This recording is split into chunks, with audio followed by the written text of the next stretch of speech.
Did you guys read about the man that just earlier this month found a 3-carat diamond at the Arkansas State Park where you can sift through the sand, and if you're lucky, you can find a diamond like that and keep it?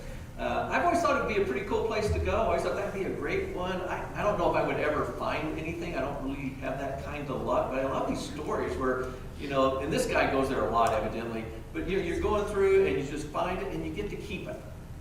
And some of them are really worth a lot. Most of the sifting through sand that I've done looking for something was really related to cleaning up after our cat when we had one. It was the same sort of sifting. It was a lot easier to find what I was looking for. There were a lot of them there. But I wouldn't classify those clumps as treasure.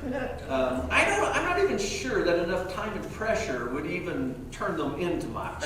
I don't think they'll ever become a diamond. It's just not starting with the right stuff. Of course, the goal was really to find them so I could get rid of them. You've probably never considered that this was really the sort of sifting that Satan is said to have done in the story that we're looking at today. It's a very famous story. It's told every year, so you probably know it well. But we usually focus on Peter's denial and skip over the part about Satan asking if he could sift Peter like wheat. That was in verse 31. We read that part in our service earlier today. Satan wasn't really interested in finding wheat. He was looking for chaff. Everyone back in those ancient days was very familiar with what it took to raise a crop of wheat and get it to the point that you could use it for food. We, not so much. And Jesus used that process quite a bit in his teaching. He used a lot of spiritual teachings related to everything that went on to having a harvest of wheat. There are times where he spoke about the different sorts of soil and the good stuff that you really need. The scattering of the seed, the transformation of the seed that has to die to become a plant, the watering of it, the deciding what do you do about weeds, waiting to the harvest to grow. He talked about going out into the harvest, about bringing in the sheaves, and leaving some out there for the poor when they came through, and the separation of the seed from the chaff, and turning that seed into flour to be used for bread, and also then burning up the chaff. I mean, every part of it, somewhere in Jesus' teaching, you can find a part of the process. And this particular story focuses on separating the grain from the wheat. That is, the grain from the husk and the stalks, the chaff. That's what chaff is. If you were working with a small quantity of wheat, you would beat it with a very special stick that was made just for that purpose. You would take it like a big wooden spoon, essentially, and you would beat it until it had broken up and the grains of wheat would fall off, and you would have the husk and the stuff left over. If you had more wheat than just a little bit, you would place it on a hard packed surface, and you'd be working real hard to make that surface. And then you would put your ox in there, and you would pull behind the ox, essentially what we would call a railroad tie, one that you had drilled holes into, and then you'd stuck sharp bits of metal or rocks inside of it, and then as it pulled it around on the wheat, you would stand on top of it so it would really crush as much as you can. You would, of course, have learned the lesson that you didn't muzzle your ox while it was threshing, because it would go around, and as it went, it wasn't really interested in the wheat, but it loved the chaff because that was like, hay for it. And sometimes you just let the ox crush it all and let the hooves do the work. It's a part of the process of life that we don't have to worry about. If we want bread, we just go in the store and buy some. And so we're not familiar with this whole process like they would be. After you got the wheat separated from the chaff, you would wait till evening came, because that's usually when the winds would pick up. And you would take what they called a fan, which is simply sort of a shovel, more like a fork, and you would scoop it up and you would toss it into the air, and the wind would blow off the chaff and the wheat would fall back down. Then you would gather up your wheat to store it for use, and you would let the other, that shaft, because you couldn't just let it blow away, you would gather it up and you would burn it. This was called the winnowing process. It was all part of the sifting that went on. You might recall from our earlier story that John the Baptist said that the one coming after him, the Messiah, Jesus, would come with his winnowing fork in his hand. And he would thoroughly clear his threshing floor. That is, he would take care of all the wheat before him. And he would gather the wheat into his barn, and he would burn up the chaff with an unquenchable fire. Matthew 3:12. In the story that we're looking at, Jesus revealed to Peter that Satan had asked to sift him. Satan was certain that Peter would end up being chaff rather than grain. He was certain that Peter would end up destroyed rather than being elevated. And he was certain that Peter would end up being burned up. But Satan was wrong, as he often is. While the wheat and the chaff was used to indicate in some Bible teachings, like that with John the Baptist, about people who come to know people as opposed to those who don't come to know him, in other places this same image is used to talk about how a person goes through a process in which there are things in their lives which get sort of beat out of them, and that shaft goes away. Those less than good attitudes and behaviors that need to be moved so it can reveal the good grain inside. Satan was thinking about Peter as the shaft that needed to be burned up. But Jesus was thinking of Peter as that wheat that still had some chaff that needed to get knocked off and removed. I want to point out that Satan had to ask for permission to sift Peter. This reminds us that Satan's no equal to Jesus. He's just a disgruntled angel who's been cast out of heaven. And he's doing his best to disrupt God's plans. This truth doesn't mean that Satan is powerless. He's still the prince of this world. But he cannot do just whatever he wants, even if he says he can. You have to remember, he's a liar. He had to get permission to do this. Even so, he was granted permission, and it says he was granted permission to destroy Peter. Now, a lot of translations say it was to destroy his faith, but it just says in the original to destroy him, if he could manage it. Satan thought that he could because he saw in Peter what everyone except Peter could see.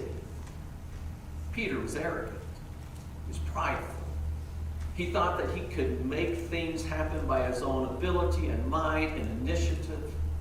He thought that his plan was even better than Jesus' plan to bring about his kingdom.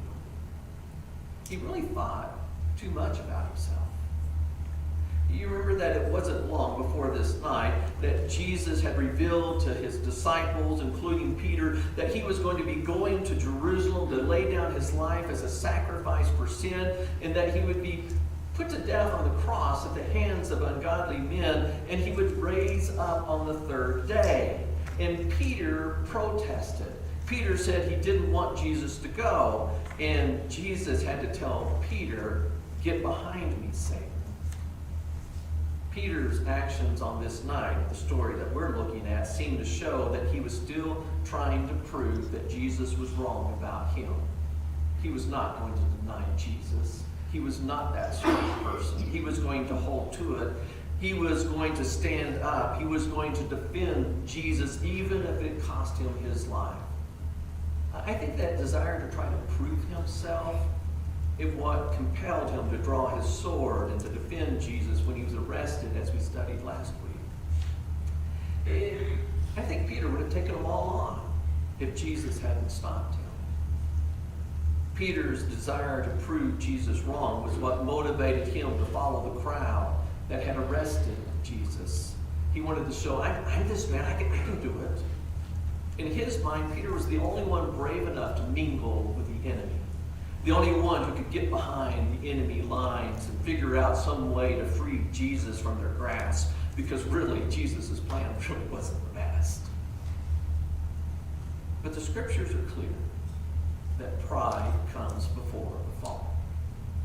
It was the Apostle Paul who, after pointing out how many of their ancestors had failed to stand up for God after proclaiming their unswerving faith to God, who said of them in a letter to the believers in Corinth, "Let him who thinks he stands take heed of these stories, lest he fall." He wanted them to take heed of the stories of these people who thought too well of themselves, who said they were going to stand up for God, and who failed unless they put themselves in their same shoes and end up with the same failure. One reason Satan failed to destroy Peter is because Jesus, we're told, prayed that Peter would remain strong while he was being sifted by Satan. And so, yes, it seems that it was a real probability for Peter to be destroyed by Satan's sifting. But God knew that instead of Peter being destroyed, Satan's effort would only shed his pride and his arrogance like chaff. And in the end, Peter's faith would be strengthened. The Apostle Paul also said something that we need to keep in mind when we're reading this story about Peter, that God never allows us to be tempted beyond what we are able to endure. 1 Corinthians 10:13. Paul would teach in a different letter that with every temptation, God always provides a way of escape. He always provides a way of escape. Satan doesn't make you do anything. Satan did have some success, didn't he? He managed to get Peter to do something that Peter thought impossible, to deny publicly his relationship with Jesus. We read in Luke's account how Peter declared that he would stand by Jesus even if it meant imprisonment, even if it meant death, even if nobody else would stand next to him, he was going to do it, and how Jesus immediately confronted this lie that Peter was telling himself with the truth about Peter. Peter would, in order to avoid being detected, deny Jesus not once or twice, but 3 times before a rooster crowed, which would signal the arrival of morning. Satan really did give it his best shot to destroy him. He put as much pressure on Peter as possible, and Peter felt it. I want to read that part of the story with you. It's found in Luke 22, verses 54 through 62. I'm going to be reading from the New American Standard Version, starting in 54. Having arrested him, they led him away and brought him to the house of the high priest, but Peter was following at a distance. After they had kindled a fire in the middle of the courtyard and had sat down together, Peter was sitting among them, and a servant girl, seeing him as he sat in the firelight and looking intently at him, said, "This man was with you too." But he denied it, saying, "Woman, I do not know him." A little later, another saw him and said, "You are one of them too." But Peter said, "Man, I'm not." After about an hour had passed, another man began to insist, saying, "Certainly this man was also with him, for he is a Galilean too." But Peter said, "Man, I do not know what you're talking about." And immediately while he was still speaking, a rooster crowed.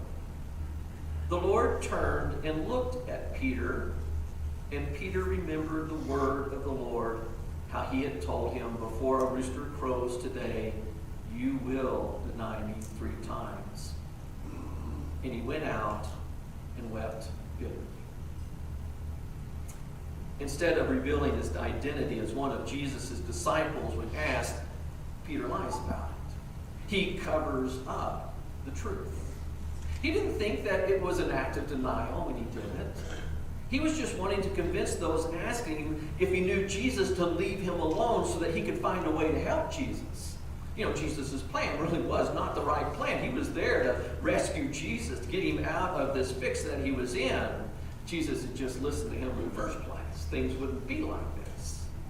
I want you to understand that Satan was sifting Peter so well that Peter didn't even understand that what he was doing was denial until he heard the rooster crow. Satan is that good. But when Peter heard it, he knew exactly what it meant.